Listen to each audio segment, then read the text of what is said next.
오늘은 예배와 헌금 그리고 11조에 관한 말씀을 함께 나눠보려고 합니다. 참 은혜 받기 힘든 주제죠. 예배와 헌금 그리고 11조입니다. 그러나 우리가 매주 우리가 예배하고 또 헌금하고 11조 드리는 것, 이 의미를 아는 것은 상당히 중요한 일입니다. 저번 시간에는 우리가 주일과 안식일에 대하여 우리가 배웠습니다. 우리가 안식이 없는 이유가 뭐라 그랬죠? 쉬면 안 될 것 같은 압박과 스트레스가 우리 마음속에 있습니다. 그 심연에는 불안이라는 것이 기저에 깔려 있어요. 우리 마음속은 비우면 비울수록 평안해지는 것이 아닙니다. 유명한 말 있죠. 심연을 들여다볼수록 심연도 너를 들여다본다. 마음을 비우려 애를 써도 이 불안을 덜어낼 수 없습니다. 마음을 비우면 우리 심연에 깔렸던 불안이 고개를 듭니다. 불안을 우리가 인식하는 순간 불안은 우리 삶에 잠식하여 들어옵니다. 우리 마음은 비운다고 비워지는 것이 아니라 하늘의 평안과 완전한 안식으로 내 마음이 채워질 때 비로소 우리 마음은 안식과 쉼을 얻을 수가 있습니다. 7일 하나님의 안식을 통해서 하나님의 안식, 우리에게 베풀고자 하는 완전한 하나님의 안식이 무엇인가를 우리에게 보여주셨죠. 자, 하나님은 하나님의 자리에 올라가서 우리에게 복과 생명을 흘려보내주시는 것, 이것을 통하여 하나님은 안식을 누릴 수 있습니다. 하나님이 만드신 모든 피조물은요, 하나님으로부터 복과 생명을 받아 누리고 그것을 찬양함으로 안식을 누릴 수가 있습니다. 그러므로 우리가 안식할 수 있는 것은 하나님의 복과 생명을 열망하고 그것으로 내 마음을 채웠을 때, 그것을 비로소 우리가 누렸을 때 우리의 마음은 비로소 안식할 수가 있는 것입니다. 우리가 전 시간 이 안식에 대해서 우리 공부할 때 이 예배에 관해서 잠깐 지나가면서 우리가 배웠습니다. 예배는 우리가 가장 높다라고 생각하는 가장 높은 가치를 내 마음 가운데 채우는 것이 바로 예배입니다. 그래서 월스십이 예배라 그랬죠. 월스는 가치예요. 그것을 내 마음으로 가득 채우는 것, 이 가치를 우리 마음 가운데 누리고 찬양하는 이 행위가 바로 월스십입니다. 자, 우리 가치 중에 가장 높은 가치는 뭐냐면요, 생명입니다. 자, 생명보다 높은 가치는 없죠. 생명보다 더 중요한 가치는 없습니다. 이 생명, 복과 안식의 핵심은 바로 예수 생명이 내 마음 가운데 가득 채워지는 것이고, 우리에게 주신 이 예수 생명은 생명의 말씀으로만 배부를 수가 있습니다. 그러므로 이 안식의 언어를 조금 더 풀이하자면 하나님이 우리에게 주시는 그 생명이 뭐예요? 성령이죠. 이 성령은 예수 그리스도의 말씀으로만 우리 마음 가운데 배부름을 얻을 수가 있습니다. 그러면 이 예배라고 하는 것은요, 하나님을 기뻐하고 하나님을 누리고자 하는 열망에서부터 비롯돼야 합니다. 자, 여러분들이 무엇을 예배하는가는 이 예배를 통해서 여러분들이 무엇을 얻고자 하는가를 보면 알 수가 있어요. 여러분들이 가장 가치로 생각하는 것, 가장 필요하다라고 생각하는 것, 여러분들이 없어서는 안 될 가장 중요한 것이 무엇인가를 생각해 보십시오. 여러분들은 그것을 예배하고 있는 것입니다. 우리는 하나님을 예배하기 위하여 지은 바 된 존재들입니다. 웨스트민스터 소율의 문답 1번에는요, 사람의 제일 되는 목적이 무엇인가? 이 질문에 대한 대답이 무엇입니까? 사람의 제일 되는 목적이 무엇인가? 사람의 제일 되는 목적은 하나님을 영화롭게 하는 것과 영원토록 그를 누리고 즐거워하는 것이다. 자, 사람이 존재하는, 사람이 살아가는 가장 중요한 목적이 무엇입니까? 우리는 하나님을 영화롭게 하고 하나님을 누리고 즐거워하는 것입니다. 이게 우리의 존재 목적이며 신앙생활의 궁극적인 지향하는 목표입니다. 여러분들은 예수 믿고 변화받아 어떠한 사람이 되기를 원하십니까? 하나님을 영화롭게 하고 하나님을 누리며 즐거워하는 사람, 이것이 우리 신앙의 가장 최종적인 목적이라는 거예요. 이사야 43장 20절인데 여러분 다 같이 한번 읽어보도록 하겠습니다. 내가 광야의 물을 사막의 강들을 내어 내 백성 내가 택한 자에게 마시게 할 것임이라. 이 백성은 내가 나를 위하여 지었나니 나를 찬송하게 하려 함이니라. 네, 이 하나님으로 가득 찬 마음, 하나님을 누리는 마음으로 가득 찬 데서 나오는, 발현되어 나오는 것이 무엇이냐면 찬양이에요. 그래서 찬양은 우리가 하나님을 뭔가 숭배하고 높여드려서 하나님을 즐겁게, 하나님 기분 좋게 만드는 것이 찬양이 아니라고 말씀드렸습니다. 찬양은 1차적으로 내가 하나님을 먼저 경험하여 누리는 데서 나오는 거예요. 그 하나님을 누렸을 때, 하나님은 정말 좋으신 분이시구나, 하나님은 내게 꼭 필요한 분이시구나, 하나님은 나의 모든 것이구나, 이 마음에서 터져 나오는 것이 바로 찬양입니다. 그래서 우물물을 우리가 찬양하려면 우물물을 마시고, 그 우물물을 마시고 마음속에서 갈증이 해갈됨으로 야 시원하다, 이 터져 나오는 것이 찬양이라 그랬어요. 그러니까 여러분들이 하나님을 경험하고 누림에서 나오는 것이 바로 예배이고 찬양입니다. 그러므로 이 하나님을 예배한다라고 하는 것은요, 하나님을 알고 경험하고 누리는 사람들만 가능한 것이 바로 예배입니다. 세상에는 수많은 종교들이 있고 그 종교 안에는 다 예배 의식이 있습니다. 그러나 기독교는요, 그 신을 숭배해서 내가 원하는 것을 얻는 것이 아니라 하나님으로부터 1차적으로 우리가 생명을 받고 그 받아 누린 그 은혜를 경험함으로 말미암아 이 반대급부로 우리가 찬양을 터져 나오는 거예요. 그러니 이 기독교의 예배와 일반 종교의 예배는 근본적으로 다릅니다. 우리가 하나님을 열망하는가, 하나님을 정말 소망하는가, 그것으로 여러분들의 예배가 결정된다는 거예요. 자, 그러면 이 예배의 기원과 시작이 무엇인지 오늘은 조금 더 예배에 대해서 구체적으로 한번 살펴보도록 하겠습니다. 예배는 그럼 어디서부터 시작이 되었는가? 하나님은 우리를 하나님을 예배하는 존재로, 하나님을 찬양하는 존재로 만들었다고 하는데, 그러면 이 예배가 언제부터 시작이 되었는가를 한번 거슬러 올라가 보도록 하겠습니다. 자, 창세기 1장 28절인데요. 하나님께서는 천지 만물을 창조하신 후에 인간에게 이렇게 명령하셨습니다. 하나님이 그들에게 복을 주시며 하나님이 그들에게 이르시되 생육하고 번성하여 땅에 충만하라, 땅을 정복하라, 바다의 물고기와 하늘의 새와 땅에 움직이는 모든 생물을 다스리라 라고 하셨습니다. 자, 이것을 신학자들은 문화 명령이라고 말하는데 그것은 좀 오해의 여지가 좀 있습니다. 자, 왜냐하면 정복하고 다스리는 게 어떻게 하는 거죠? 하나님 만드신 모든 것을 내 마음대로, 내 필요에 따라서 마음대로 갖다가 쓰느라 자연이 다 망가져 버렸습니다. 이게 하나님 명령하신 정복하고 다스리라의 의미일까요? 아닙니다. 자, 이 의미를 조금 더 뒤로 가면 자세히 설명을 해주시는데 2장 15절입니다. 여호와 하나님이 그 사람을 이끌어 에덴 동산에 두어 그것을 경작하며 지키게 하시고, 자, 정복과 다스리다라는 것의 의미가 뭐죠? 하나님의 방법대로 하는 거예요. 하나님이 우리를 군림하고 정복하고 이렇게 하셨습니까? 아니죠. 경작하여 지키게 하는 것, 하나님이 만드신 모든 것을 경작하여 지키는 행위입니다. 자, 그러면 경작하다라고 이렇게 번역된 말을 원어로 보면요, 아바드라는 말인데 우리 전 시간에 공부했습니다. 아바드는 일하다, 경작하다, 봉사하다라는 서비스의 의미가 있지만 이것을 제사장 언어로 번역을 하면 예배하다라는 의미가 있습니다. 자, 에덴은요, 하나님과 우리가 함께 거하는 성전, 성소를 의미하는 곳이었습니다. 그것이 바로 예배하다. 이 성전 안에서 일어나는 모든 섬김은 다 무엇을 위한 거냐? 하나님을 예배하기 위한 것입니다. 그러면 경작하다는 예배하게 하셨다라는 겁니다. 자, 그러면 이 예배는 어떻게 하는 거예요? 하나님이 만드신 모든 것 가운데 하나님을 예배하는 것은 어떻게 하는 걸까요? 창조하신 모든 것 가운데 하나님이 만드신 목적과 뜻을 깨닫는 것입니다. 그리고 그 안에서 하나님을 발견하여 하나님을 높이는 것을 뭐라 그러냐? 찬양과 예배라고 하는 거예요. 그러니까 경작은 무조건 내가 소산을 얻기 위하여 내가 열심히 밭을 가는 이 행위가 아니라 하나님이 만드신 모든 것 안에 있는 하나님, 그 뜻을 깨달아 하나님을 높이는 것이 바로 경작하다, 예배하다, 아바드의 의미였습니다.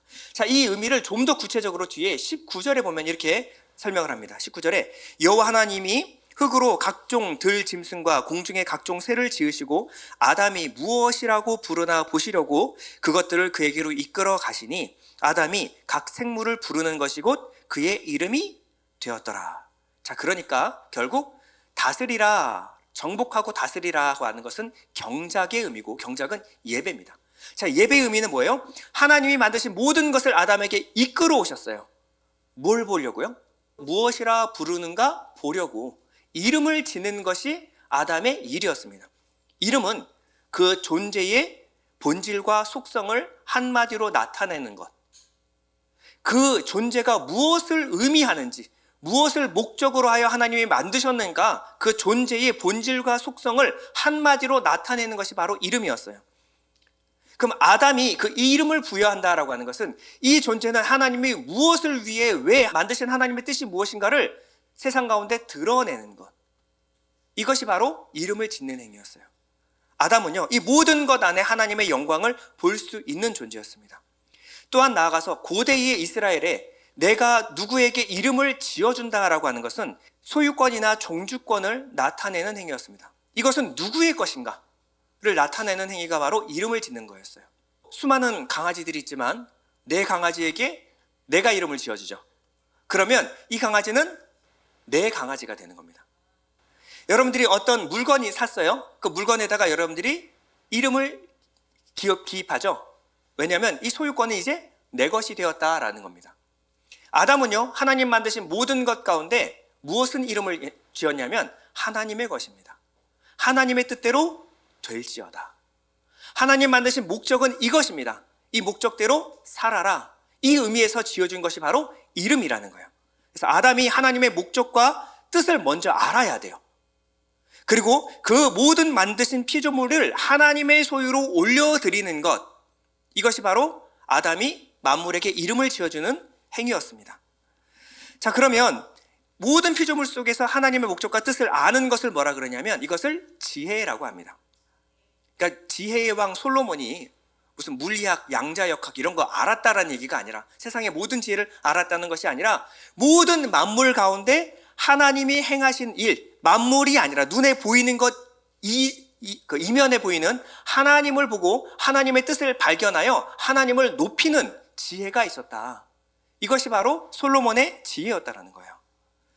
자, 그러면 그것을 드러내어 만물 가운데 드러내어 말로 드러내는 것을 찬양이라고 하죠. 우리가 그것을 드러낼 때 하나님이 영광을 받으십니다. 자, 이러면 이제 굉장히 어려워질 수 있으니까 우리 이 시간 그러면 우리가 이름을 짓는 것, 아담이 했던 일 한번 해볼까요? 자, 주 하나님 지으신 모든 세계, 우리 찬양하겠습니다.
숲속이나 험한 산 골짜기에서 지저귀는 저 새소리들과 고요하게 흐르는 시냇물은 주님의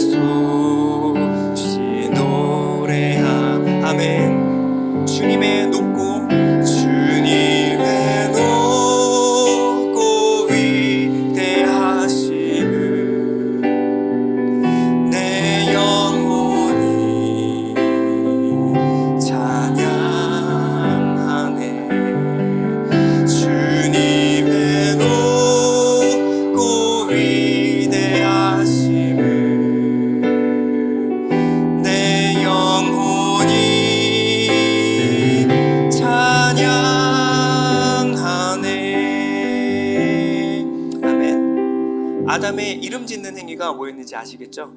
예, 숲속이나 험한 산 골짜기에서 지저귀는 저 새소리를 들을 때 고요하게 흐르는 시냇물을 보면서 주님의 솜씨 노래하도다. 주님의 높고 위대하심을 찬양합니다.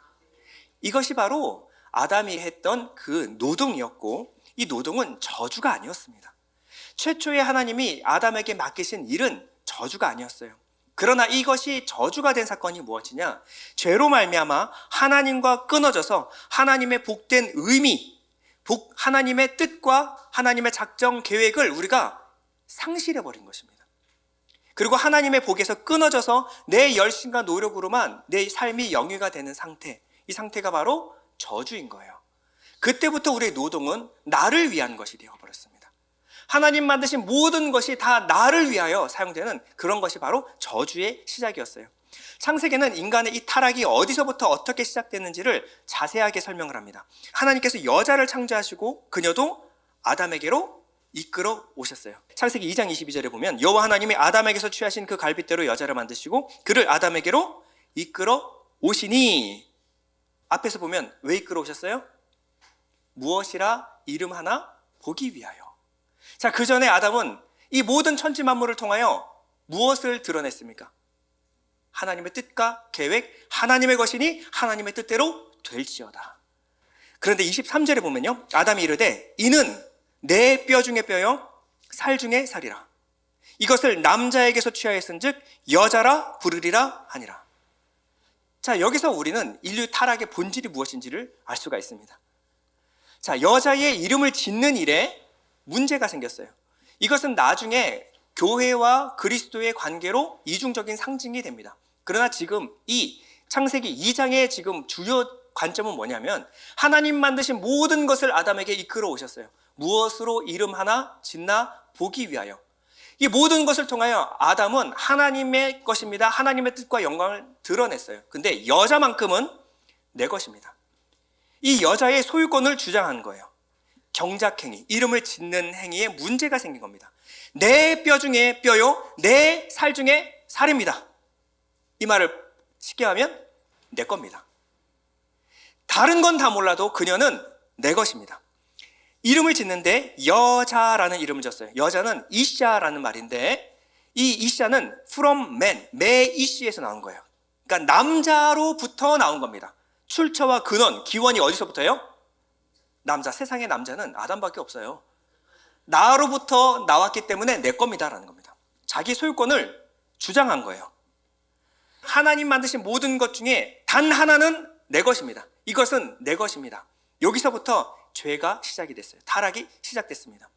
세상 모든 것이 하나님의 것인데 단 하나, 지금 아담이 뭐라 그랬어요? 내 것입니다 주장했던 이 여자로부터 뱀은 여자에게 접근을 합니다. 그리고 이 여자에게 무엇을 말하냐? 단 하나 금지한 것, 이 소유권입니다. 하나님의 것, 그것을 네가 가져라 라는 거예요. 이 타락의 시작은 뭐예요? 하나님의 것을 탐함으로 죄가 들어왔어요. 죄는 하나님의 것을 내 것으로 생각하는 데서부터 시작이 됩니다. 하나님과 상관없이 내 것으로, 하나님과 분리하여 내 것으로 착각하는 데서부터 죄가 시작이 돼요.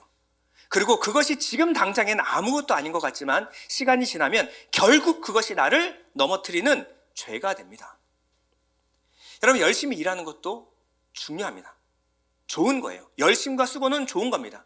그러나 그 모든 것이 내 것을 소유하기 위하여, 하나님의 것이 아닌 나의 것을 만들기 위한 수고와 노력일 때 이것은 선악과를 먹는 일이에요.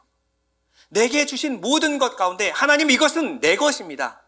이것이 바로 소유권을 주장하는 것이고 이것이 바로 선악과를 먹는 일, 죄로 발전하는 것입니다. 하나님은 아담의 실패 이후에 이 어떻게 우리에게 끊어졌던 복, 이 회복될 것인가, 이 한 사람을 들어서 설명하십니다.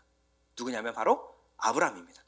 자, 아브라함의 믿음의 핵심도 바로 이 소유권에 관한 이야기였어요. 하나님은 100세가 넘어서 아브라함에게 약속했던 아들을 허락하십니다.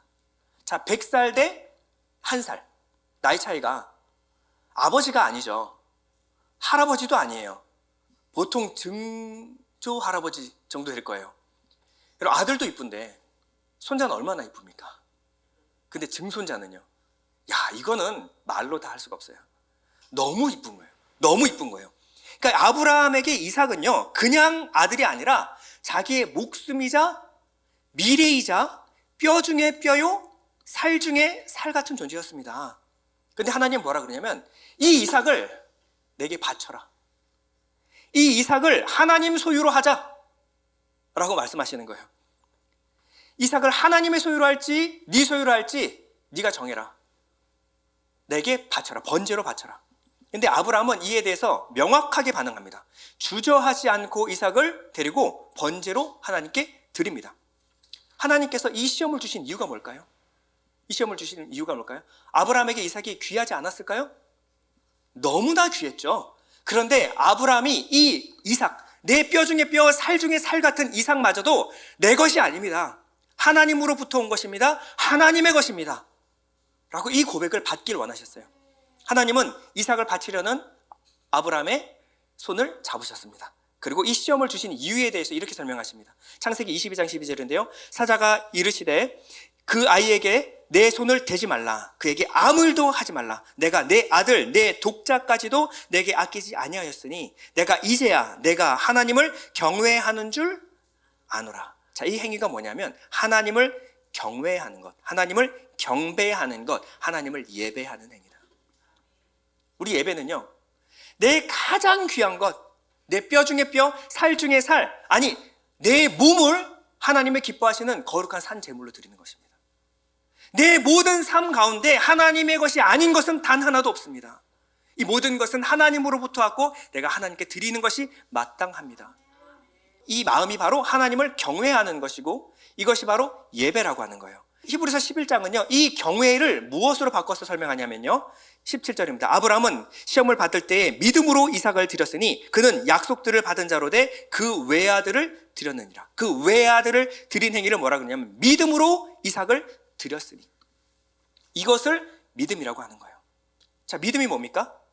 내 모든 것, 나아가 내가 가장 소중한, 내 가장 소중한 것마저 하나님께 드립니다. 맡겨드립니다. 의탁하는 행위가 뭐예요? 믿음이에요.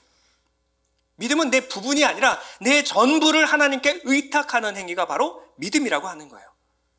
하나님은 내 소유뿐만 아니라 내 가장 사랑하는 가족도, 내가 살아가는 모든 삶, 내 목숨마저도 하나님의 것입니다라고 하나님의 이름표를 붙이는 것, 하나님의 소유권을 우리가 인정해 드리는 것, 이것을 믿음이라고 합니다.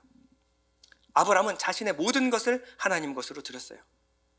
그리고 이삭은요, 이 아브라함의 고백, 믿음을 따라서 자기의 목숨마저 귀한 것으로 여기지 않고 믿고 순종했습니다. 하나님은 아브라함을 통하여 끊어졌던 복이 다시 흘러가게 하셨어요. 아브라함을 복의 근원이 되게 하셨습니다. 우리의 죄와 타락으로 하나님의 것을 내 것이라 주장하는, 여기서부터 죄가 시작이 되었는데, 내 가장 아끼는 것마저 하나님의 것입니다 올려드릴 때 하나님에게서 끊어졌던 이 복이 다시 흘러가기 시작한 거예요. 그리고 이삭을 통하여 이 복이 우리에게까지 흘러 들어왔습니다. 여러분, 예배는요, 삶의 모든 영역을 하나님의 것으로 인정해 드리는 것입니다. 로마서 12장 1절인데요, 다 같이 한번 읽어보도록 하겠습니다.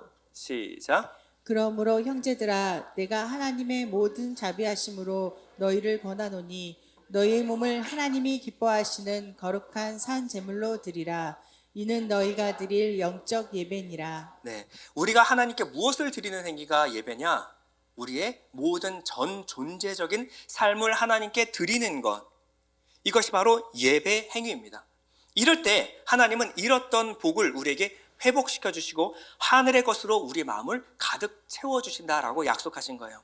우리의 삶의 주권을 하나님께 맡겨드리는 것, 이것이 바로 프로스퀴네오, 경배라는 것이고, 그것이 바로 예배, 하나님을 하나님으로 우리가 인정하여 드리는 것입니다. 여러분 삶 가운데 여러분들에게 허락하신 것이 있죠. 그것을 이끌어 여러분들 앞으로 오게 하셨어요. 무엇이라 부르는가 보려고. 여러분들 그것을 무엇이라고 봅니까? 그것을 하나님의 것으로 여러분들이 인정해 드립니까? 아니면 내 것으로 인정하고 있습니까? 여러분, 우리가 하나님을 예배하는 것은 그저 교회에서만 하는 것이 아니라 여러분 삶 가운데서 드려지는 것이 바로 예배입니다.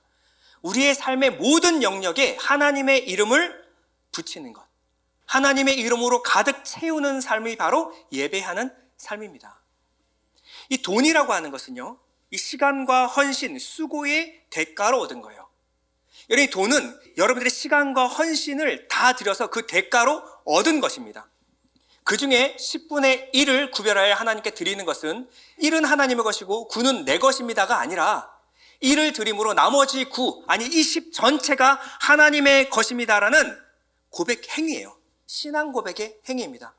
내 모든 것, 내 시간, 내 전 존재적인 삶이 하나님의 것입니다. 인정드리는 것이 뭐예요? 11조라는 거예요. 자, 11조는 뜨거운 감자입니다. 가장 주된 질문이 이거죠.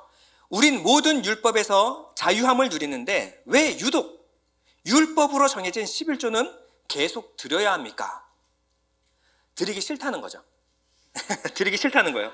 왜 굳이 드려야 됩니까? 그거 율법 아니에요. 율법을 다 하나님 완성하셨는데 왜 우리는 율법을 따라서 11조를 계속 지켜야 되죠? 다른 거는 다 안 하는데? 여기에다가 포퓰리즘 아시죠? 사람들의 마음을 사가지고 자기 인기를 얻으려고 하는 잘못된 목회자들이 불을 지릅니다. 그리스도께서 율법을 완성하셨으니 율법에 속한 11조 안 드려도 됩니다. 여러분, 이게 듣고 싶은 얘기가 누가 해주면 얼마나 고마워요. 근데 목사님이라는 분들이 와가지고 뭐라 그래요? 11조 안 드려도 되고 율법에 속한 거예요. 이제는 율법은 그리스도 안에서 끝났습니다. 11조 안 드려도 됩니다. 그러니까 그분은 사람들이 야 진짜 정직하다, 참 청렴하다, 이런 얘기를 하는 거예요. 얼마나 사람들한테 인기가 높아지겠습니까? 자기는 무언가 대단하고 정직하고 청렴한 목사가 되는 겁니다. 그럼 먼저 말씀드릴 것은, 여러분, 우리가 율법을 따라 11조 드리는 것 안 해도 됩니다. 확실한 것은 우리는 율법을 따라서 율법을 지키기 위하여 11조 드리는 것이 아닙니다. 만약에 여러분들이 구약의 율법을 쫓아서 11조 드려야 된다고 한다면 10분의 1 드리는 것이 아니라 정확히 23.3% 드려야 합니다. 자, 첫 번째 구약에서 명령한 11조를 한번 살펴볼게요. 첫 번째, 10분의 1은 누구를 위하여 드리냐면 레위와 성전, 레위의 사역을 위하여 11조를 드려야 됩니다. 여러분, 소산에 10분의 1을 드리는 거예요. 이 돈은 레위를 위하여, 그리고 레위가 하는 그 제사장 직분을 감당하는 일을 위하여 사용되기 위하여 10분의 1이 사용되는 겁니다. 민수기 18장 20절인데요. 여호와께서 또 아론에게 이르시되 너는 이스라엘 자손의 땅에 기업도 없겠고 그들 중에 아무 분깃도 없을 것이나 내가 이스라엘 자손 중에 내 분깃이요 내 기업이니라. 내가 이스라엘의 11조를 레위 자손에게 기업으로 다 주어서 그들이 하는 일, 곧 회막에서 하는 일을 감나니 라고 나와 있죠. 자, 12지파 중에서 한 지파, 레위 지파는 하나님의 떼서 이것은 내 사람이다, 오직 나를 위하여 헌신하고 일하게 만들겠다라고 하셨어요. 그리고 이 레위 지파는 이제 하나님의 성전 안에서, 성막 안에서 하나님을 섬기는 일 외에는 다른 일을 할 수가 없습니다. 그러니 11지파가 10분의 1씩 내어서 레위 지파와 그리고 레위 지파가 하는 이 제사장 직분을 감당하는 일을 위하여 떼서 드려라 라고 명령하셨어요. 이게 바로 10분의 1입니다. 근데 이게 끝이 아니에요. 두 번째 10분의 1이 있습니다. 축제를 위한 11조예요. 이 11조는 축제를 위한 것입니다. 신명기 14장 22절, 너는 마땅히 매년 토지 소산에 11조를 드릴 것이며 내 하나님 여호와 앞 곧 여호와께서 그 이름을 두시려고 택하신 곳에서 내 곡식과 포도주와 기름의 11조를 먹으며 또 내 소와 양의 처음 난 것을 먹고 내 하나님 여호와 경외하기를 항상 배울 것이니라. 자, 매년 1년에 한 번 1년 동안의 소산 중에 10분의 1을 하나님께 드리는 것이 있어요. 이거는 레위 지파를 위한 것이 아니라 11조를 내는 사람이 속한 모든 권속들, 가족들이 함께 먹는 것입니다. 26절에 보면 내 마음에 원하는 것 모든 것을 그 돈, 그 11조로 사되 소나 양이나 포도주나 독주 등 내 마음에 원하는 모든 것을 구하고 거기 내 하나님 여호와 앞에서 너와 내 권속이 함께 먹고 즐거워할 것이며 내 성읍에 거주하는 레위인은 너희 중에 분깃이나 기업이 없는 자이니 또한 저버리지 말지니라. 지금으로 하면요, 이 10분의 1은 교회 가족이 함께 먹는 겁니다. 우리가 점심시간에 함께 먹고 함께 축제하고 함께 축하하는, 기뻐하는 용도로 10분의 1을 떼라는 겁니다. 그러면 총 몇 %예요? 10% 더하기 10% 20%죠. 여기서 끝나면 얼마나 좋겠습니까? 또 있습니다. 자, 구제를 위한 11조가 따로 있습니다. 신명기 14장 28절인데요. 매 3년 끝에 3년마다 10분의 1을 드리는 거예요. 매 3년 끝에 그해 소산의 10분의 1을 다 내어 내 성읍에 저축하여 너희 중에 분깃이나 기업이 없는 레위인과 내 성중에 거류하는 객과 및 고아와 과부들이 와서 먹고 배부르게 하라. 그리하면 내 하나님 여호와께서 내 손으로 하는 범사에 내게 복을 주시리라. 자, 그럼 11조 세 번째 거는 뭐예요? 3년에 한 번 10분의 1을 드리는 겁니다. 그것을 1년으로 하면요 3.3% 3.3% 떼는 거예요, 매년마다. 그래서 3년에 한 번 11조를 드리라는 겁니다. 그럼 총 합쳐서 10 더하기 10 더하기 3.3 몇 프로죠? 23.3%를 드리라. 이것이 율법이 명한 11조라는 거예요. 그러니까 여러분들이 만약에 율법에 명하지 않았느냐, 그러니 율법을 따라서 지금도 11조 해야 된다라고 하면 정확히 드리십시오. 23.3% 드리시면 율법을 따라서 여러분들이 정확히 11조 드리시는 겁니다. 근데 그렇지 않죠. 우리는 율법에 명한 대로 11조 할 필요 없습니다. 그러나 여러분 여기서부터 잘 들으셔야 합니다. 여러분 이것은요 교묘하게 말을 속이는 겁니다. 자, 율법과 율법의 정신이 있어요. 자, 율법 정신 여러분 구별할 수 있습니까? 율법은요 예수께서 완성하셨습니다. 그러나 율법의 정신은 우리가 지금까지 계속 지킵니다. 율법의 11조는 우리가 드릴 필요 없습니다. 그러나 11조의 정신만큼은 지금도 우리가 변함없이 지킵니다. 자, 예를 들어서 율법은 폐해졌는데 율법의 정신을 지키는 것이 뭘까요?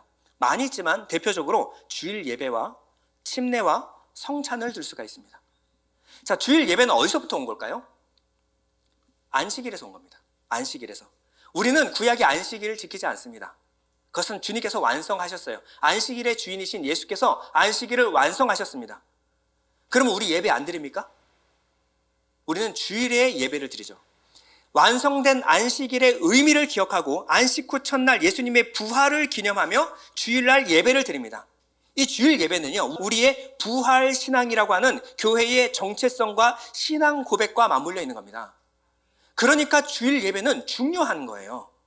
여러분들이 신앙 고백으로 앉아 있는 겁니다. 나는 무엇을 믿고 무엇을 바라고 소망하는가? 마지막 주실 그 안식을 기대하고 소망하는 마음으로, 그리고 그 안식이 지금 내 가운데 채워지지 않으면 나는 내 마음은 쉼과 안식을 누릴 수 없습니다 라는 고백으로 여러분들이 이곳에서 예배 드리는 거예요. 안식일 폐해졌으니까 예배 안 드립니까? 예배 드리죠. 자, 우리는 할례하지 않습니다. 지금까지 할례할 필요가 없어요. 그러나 우리는 침례를 베풉니다. 침례의 정신이 뭘까요? 할례에 담겼던 마음의 할례를 받는 거예요. 우리는 세상으로부터 죽고 이제는 예수 생명으로 사는 사람들입니다. 이제 나는 세상에 속한 사람이 아니라 하나님의 백성입니다 라는 고백 행위가 뭐예요? 침례예요. 주님께서 그래서 명령하셨죠. 땅끝까지로 침례를 베풀어라. 얼마나 감사합니까? 아니면 공개적으로 할례할 뻔했습니다. 우리 얼마나 민망할까요, 서로 간에. 그런데 할례 대신 침례를 베풀게 하셨으므로 우리가 할례 대신 침례를 지키는 겁니다. 그럼 이 정신이 계속 이어져 나가는 거예요. 우리는 유월절 안 지킵니다. 그러나 우리는 성찬을 행합니다. 유월절이 함의하고 있었던 정신이 뭐예요? 유월절 어린 양으로 오신 예수 그리스도를 통한 구원의 그 약속을 기억하고 기념하는 것이 무엇입니까? 성찬 행위예요. 유월절이 폐해졌지만 성찬 의식으로 우리는 유월절 정신을 지킵니다. 우리는 더 이상 건물을 성전이라고 말하지 않아요. 그러나 예수님이 옛 성전을 폐하시고 예수의 몸으로 다시 세우신 여러분이 성전 되었습니다. 그래서 우리가 그리스도의 장성한 분량까지 함께 지어져 가는 거예요. 그러므로 우리는 엄밀히 말해서 성전 짓는 사람들이에요. 여러분들이 그리스도의 장성한 분량으로 자라나는 것이 뭐예요? 성전 짓는 겁니다.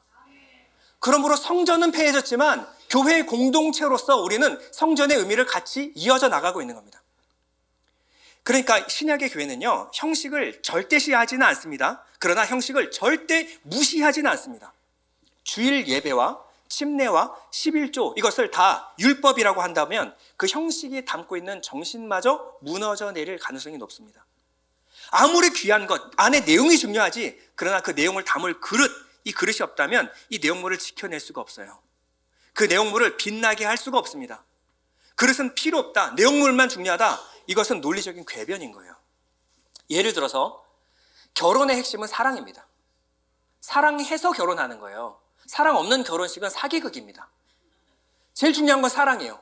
그런데 야, 사랑하고 사는 게 중요하지. 우리 서로 사랑하잖아.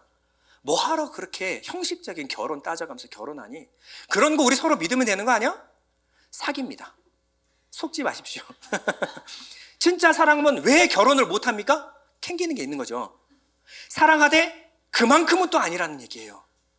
여러분, 이 결혼식이라는 이 행사가, 이 형식이 사랑이라는 본질을 해칩니까? 아닙니다. 이 결혼식은 오히려 본질을 강화시킵니다. 약화시키는 것이 아니라 강화시키는 거예요. 결혼식이라는 것이 사랑의 본질을 흐트러뜨리지 않는 계속 지켜야 될 중요한 언약식인 것처럼 이 율법에 담겨있는 이 형식이라고 하는 것이 우리 안에 계속 지켜져야 된다는 거예요.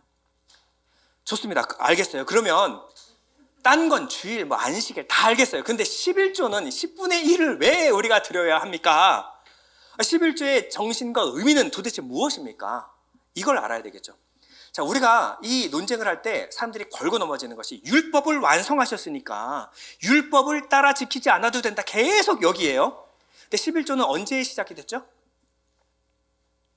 율법이 만들어지기 전에 아브람부터 시작이 됐습니다. 자, 아브람이 언제 11조를 드렸을까요? 자, 아브람 시대에 조카 롯, 아브람이 너무 사랑했죠. 이삭을 낳기 전까지 롯을 아들처럼 사랑했습니다.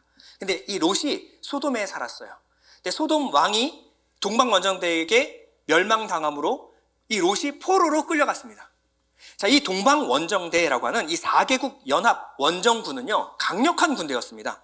자, 오늘날 이란 지방에 해당하는 큰 나라 엘람이라는 곳이 있어요. 엘람. 그리고 이 엘람 이후에 바벨론이라고 후대에 불렸던 제국 시날 평지가 있어요. 그리고 유프라테스강 유역에 풍류의 나라 엘라살이 있었습니다. 그리고 티그리스부터 메디안까지 굉장히 넓은 지역을 소유하고 있었던 후대의 아수르가 된 그 모체인 고임이라는 나라가 있었어요. 엄청 큰 나라들이죠. 이 나라가 지배하고 있었던 나라들이 있는데 이 나라들이 조공 바치기를 거절했어요. 그랬더니 이 네 나라가 연합해서 서쪽, 사해 서쪽부터 해가지고 가나안 동부까지 완전히 점령해버리고 반역을 한 왕들을 쳐서 올라가기 시작했습니다. 소돔, 고무라, 스보임, 아드마, 수알의 왕들을 다 쳐서 올라가기 시작한 거예요. 이 4개국 연합, 엄청 강력한 동방 원정대를 상대로 아브람이 그들과 싸우러 갑니다. 누구 데리고 갔을까요? 자, 아브람이 집에서 목동, 양치던 식솔 318명을 데리고 롯을 찾으러 달려나갑니다. 그럼 승산이 있을까요, 없을까요? 이들이 전쟁을 해봤을까요? 칼과 창 이런 걸 다뤄본 적이 있을까요? 그들이 들고 있는 것은요, 목동이 양치 때 쓰는 이 지팡이밖에 없어요. 그들이 한 것은 양밖에 쳐본 적이 없어요. 근데 이들을 데리고 318명이 4개국 연합 동방 원정대로 싸우러 나가는 거예요. 근데 하나님이 아브람에게 승리를 허락하십니다. 아브람이 이겼어요. 그 모든 나라들이 다 대패했는데 아브람이 318명 데리고 올라가가지고 이 나라들을 쳐서 무찌른 겁니다. 자, 이 가나안 전 지역에서 아브람을 모르는 사람이 있을까요, 이제? 영웅 중에 영웅입니다. 세상에 이 나라, 네 나라를 쳐서 거기 있는 모든 폐물들을 다 가지고 돌아왔어요. 아브람의 목에 힘이 막 들어갔겠죠. 야, 의기양양. 그냥 그 상태에서 하나님이 그 앞에 멜기세덱을 딱 세우십니다. 자, 창세기 14장 18절인데요. 멜기세덱을 이렇게 소개합니다. 살렘 왕 멜기세덱이 떡과 포도주를 가지고 왔으니 그는 지극히 높으신 하나님의 제사장이었더라. 자, 누굴까요? 자, 구약에 나타난 예수님입니다. 히브리서 7장 1절에서 3절입니다. 이 멜기세덱은 살렘 왕이요 지극히 높으신 하나님의 제사장이라. 여러 왕을 쳐서 죽이고 돌아오는 아브람을 만나 복을 빈지라. 아브람이 이 모든 것의 10분의 1을 그에게 나누어 주니라. 그 이름을 해석하면 먼저는 의의 왕이요 그 다음은 살렘 왕이니 곧 평강의 왕이요 아버지도 없고 어머니도 없고 족보도 없고 시작한 날도 없고 생명의 끝도 없어 하나님의 아들과 닮아서 항상 제사장으로 있느니라. 우리 중보자이신 예수 그리스도를 상징하는 겁니다.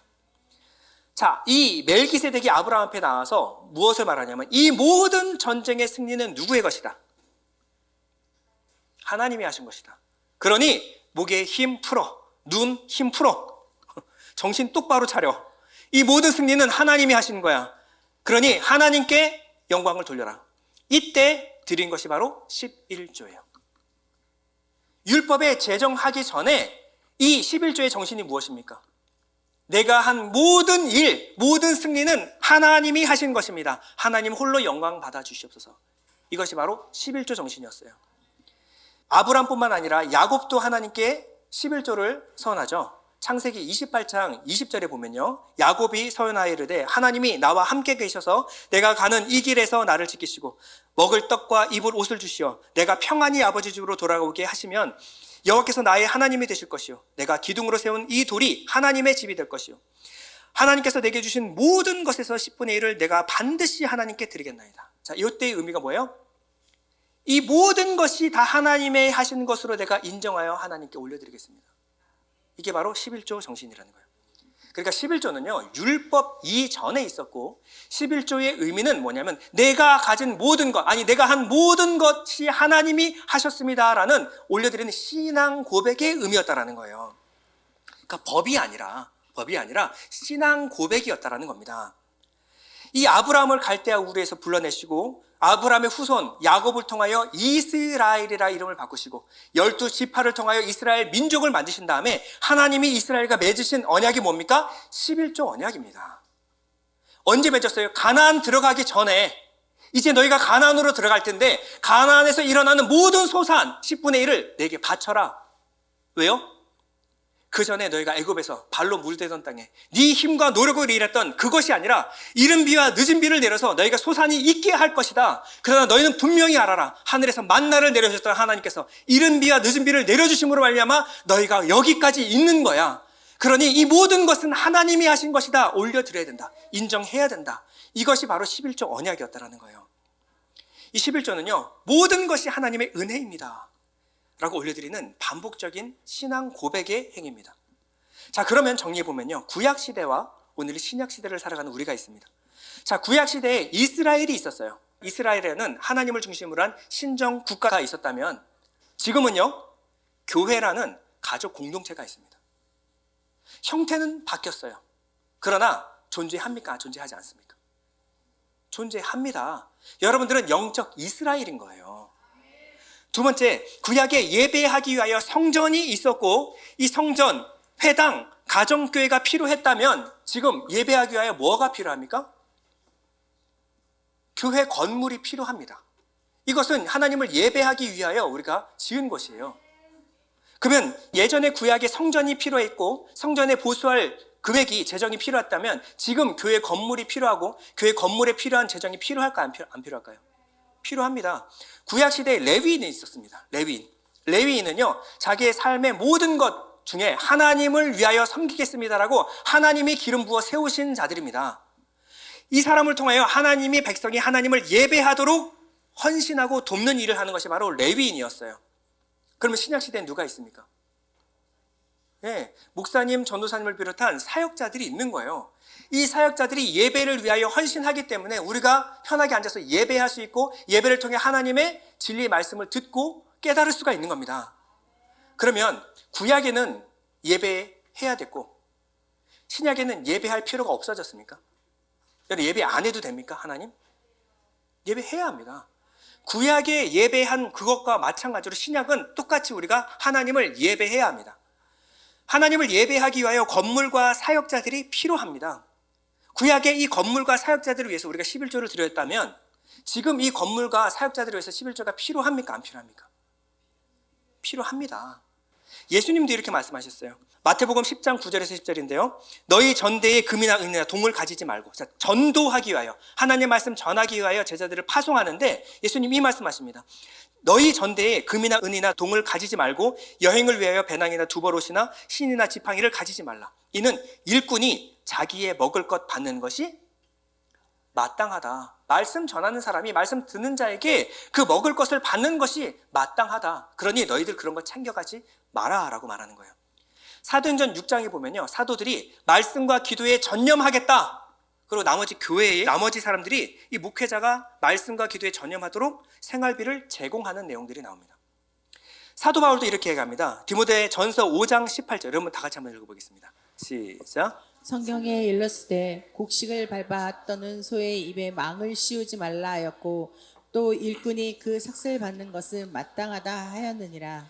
네, 일꾼이 그 삭슬 받는 것은 마땅하다 하였느니라. 당시 사도 바울은요, 당시 소피스트라는 사람들이 있었어요. 소피스트는 철학, 그리스의 철학을 가리켰는데 그 당시 철학이 종교였다는 거 아시죠? 예, 철학을 가리켰는데 돈을 받고 가르쳤어요. 지금으로 하면 강사들이죠, 강사들. 그래서 그들에게 무언가를 가르치고 레슨비를 받았습니다. 근데 그런 소피스트들과 자기를 오해받지 않기 위해, 구별하기 위하여 자비량으로 선교했습니다. 바울은 교회에게 부담을 주지 않고 자비량으로 자기는 선교를 하지만 말씀을 전하는 자가, 사역자가 그 듣는 사람들로 말미암아 사역비를 받는 것은 마땅하다, 정당하다라고 말합니다. 고린도서 9장 7절 이렇게 말합니다. 누가 자기 비용으로 군 복무를 하겠느냐? 누가 포도를 심고 그 열매를 먹지 않겠느냐?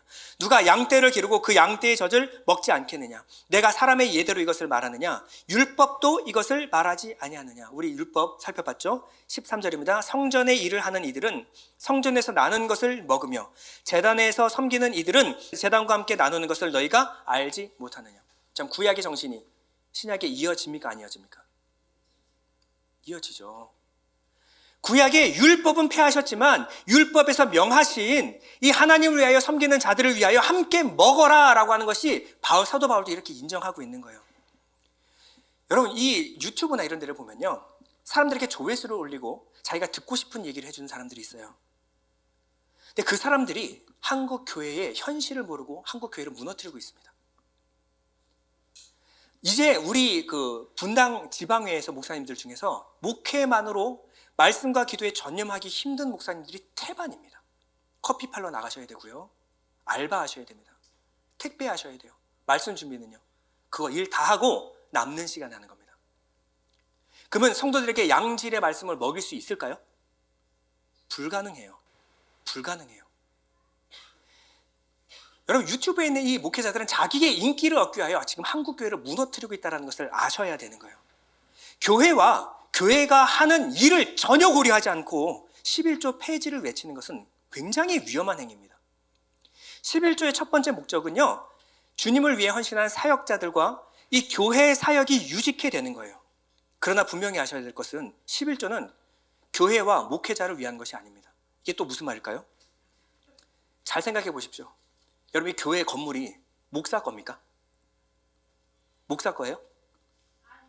아닙니다. 이 교회 건물은 우리 모두의 신앙을 위한 것입니다. 교회에서 드려지는 예배가 목사를 위한 겁니까? 저를 위해서 예배 드리고 있는 거예요? 저게 은혜 받으라고? 이것은 우리 모두의 신앙을 위해 우리가 드려야 될 예배입니다. 우리 교회가 하는 전도와 선교의 사역이 목사를 위한 거예요? 저한테 헌금하시는 겁니까? 전도와 선교는 교회의 목적과 사명입니다. 우리 모두의 공동의 목적과 사명을 위해서 하는 거예요. 여러분, 우리가 지금 하고 있는 이 모든 11조로 드려지는 이 모든 사역들이 목사를 위한 것이 아니라 교회 단체를 위한 것이 아니라는 걸 여러분 분명히 아셔야 됩니다. 여러분, 교회 재정은요, 목사 거 아닙니다. 목사 개인을 위한 것이 아니고 그래서도 안 됩니다.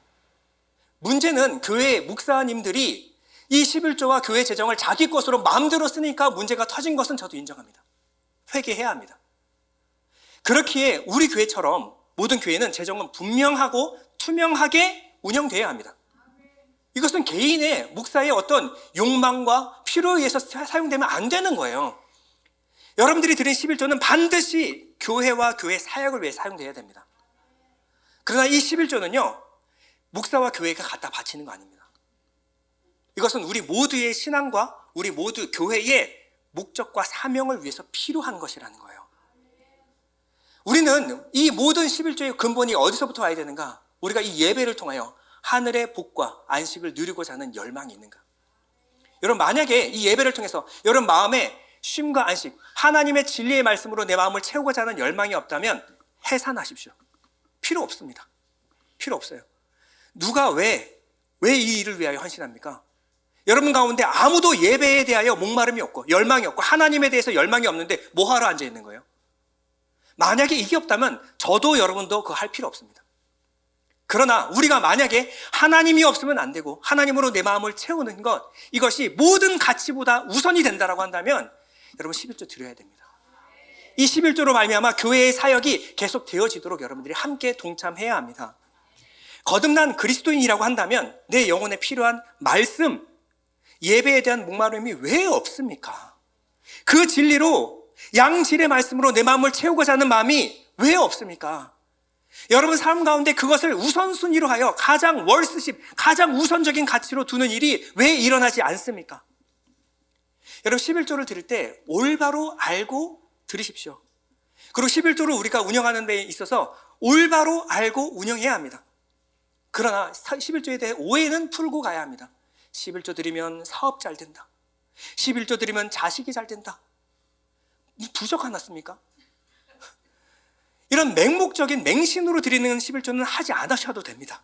그건 금액과 상관없이 그건 하나님께 드려지는 것이 아니에요. 만약에 무당같이 그것을 오히려 부추기는 목사들이 있다면 회개해야 됩니다. 큰 죄를 범하고 있는 거예요. 그 11조의 목적은 그게 아닙니다. 우리는 11조 헌금의 분명한 의미를 알고 드려야 돼요. 그러나 이것이 하늘의 가치로 내 마음을 채우고자 하는 것, 예배가 가장 중요합니다. 내 삶에 가장 중요한 것은 하나님입니다. 내게 주신 모든 것은 하나님의 것이니 하나님의 것으로 인정하여 드립니다 라는 여러분들의 신앙 고백으로 드린다라고 한다면, 이 분명한 의미를 알고 드린다면 이 하나님이 즐거이 드리는 사람에게 이 구약에 약속하셨던 11조의 복을 동일하게 주실 줄 믿습니다. 여러분 이 의미로 알고 말라기서 3장을 한번 읽어보도록 하겠습니다.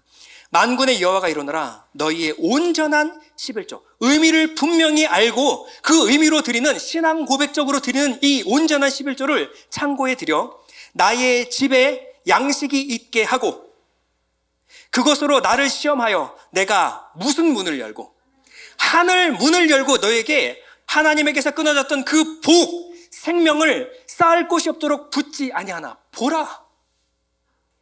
여러분들이 그것을 최선의 가치로 두고 하늘의 복을 여러분들이 정말 열망한다면 하늘 문을 열고 여러분들에게 부어주시되 어떻게 해요? 쌓을 곳이 없도록 가득 부어주신다는 거예요. 하나님의 말씀이고 하나님의 약속입니다. 이러한 일들이 그저 그냥 하늘의 복으로만 하나님 갚아주실까요? 여기서 확장돼요. 만군의 여호와가 이르노라, 내가 너희를 위하여 메뚜기를 금하며 너희 토지 소산을 먹어 없애지 못하게 하며 너희 밭에 포도나무 열매가 기한 전에 떨어지지 않게 하리니 너희 땅이 아름다워짐으로 모든 이방인들이 너희를 복되다 하리라. 만군의 여호와의 말이니라. 그저 하늘의 복이 아니라요, 여러분들이 이 일을 하기 위하여, 이 사명을 감당하기 위하여 여러분들의 재정을 집어삼켰던 메뚜기 떼를 거두어 버리겠다는 거예요. 하나님이 이 일을 하게 도와주시겠다는 겁니다. 고린도후서 9장 7절인데요. 각각 그 마음에 정한 대로 할 것이요 인색함으로나 억지로 하지 말지니 하나님은 즐겨내는 자를 사랑하시느니라. 하나님이 능히 모든 은혜를 너에게 넘치게 하시나니, 무엇을 넘치게 한다고요? 은혜를 넘치게 주시겠다고요. 이는 너희로 모든 일에 항상 모든 것이 넉넉하여 모든 착한 일, 하나님의 사역, 일을 넘치게 하게 하려 하심이라. 심는 자에게 씨와 먹을 양식을 주시는 이가 너희 심을 것을 주사 풍성하게 하시고 너희 의의 열매를 더하게 하시리니 너희가 모든 일에 넉넉하여 너그럽게 연보를 함은 그들이 우리로 말미암아 하나님께 감사하게 하려는 것이라. 인색하게 뿌리는 자는 인색하게 거두게 하실 것이고 후하게 뿌리는 자는 후하게 거두게 하실 것이다. 여러분을 통하여 이 내 모든 것은 하나님의 것입니다.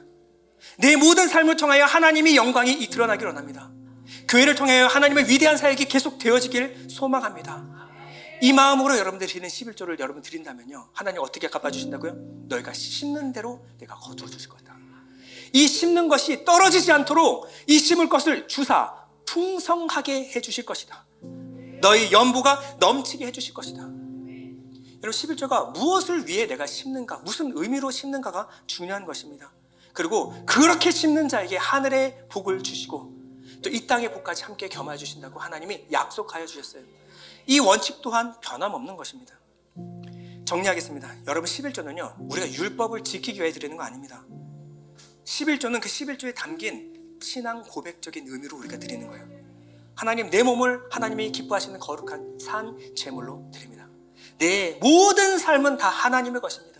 그 중에 10분의 1을 구별하여 하나님께 드리는 것은 나머지 그 모든 10이 하나님의 것이라 인정해 드리는 것입니다. 자신의 아들까지 아낌없이 우리에게 주신 그 하나님의 은혜에 감격하여 감사함으로 기꺼이 즐거이 드리는 자들에게 하나님이 하나님의 복을 주신다라고 약속하셨어요. 여러분이 이 헌금을 드리는 것은 내 뼈 중에 뼈요, 내 살 중에 살, 내게 가장 귀한 것을 하나님께 드리는 행위입니다. 하나님께 드리는 거예요. 그러니 11조의 금액은 정확하게 정해져 있지 않습니다. 세금 떼고 드릴까요?